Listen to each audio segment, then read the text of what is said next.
U.S. economy teetering towards recession or worse. Let's get into the charts.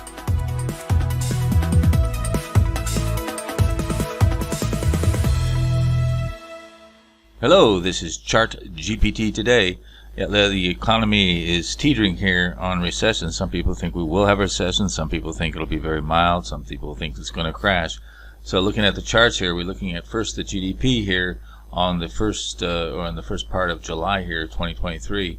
And as you can see, it's the blue chip consensus is starting to rise, but it is still around 1%, even though the GDP now from the Atlanta Fed has got a little bit of a blip here, but these things kind of bounce around a little bit. So the economy is basically flatlining, I think, from a GDP perspective. We look at the inflation. Inflation has come off, but of course that's been at the expense of worsening GDP numbers, though not falling off a cliff. And so the rising of interest rates, we'll take a look at that in a moment, have been successful to calm the inflation fears, but it has come with a price. You have to understand that there's two sides to every trade. Of course, those rising interest rates are starting to get non-performing loans to continue to rise. We had a big spike up during the COVID, during the 2020, but it's came off with a rebound, but now it's starting to rise again, getting close to those COVID highs. So obviously these higher interest rates and the economy weakening has had an effect on credit. After the big debt ceiling debate in Congress, we see that after that we're starting to spike. We just in 1 month we've risen nearly $1 trillion, $851 billion in 1 month, and looks to go higher. And of course that's going to fuel inflation picture, as well as we got to look at this balance sheet. The Fed balance sheet has come off, but it's probably less than 10%. We built up a huge bubble of assets on the Fed balance sheet, and it is coming off. But that's actually pulling money out of the money supply, so that's going to have also a negative effect on the economy. So that indicates that the economy is flatlining in here.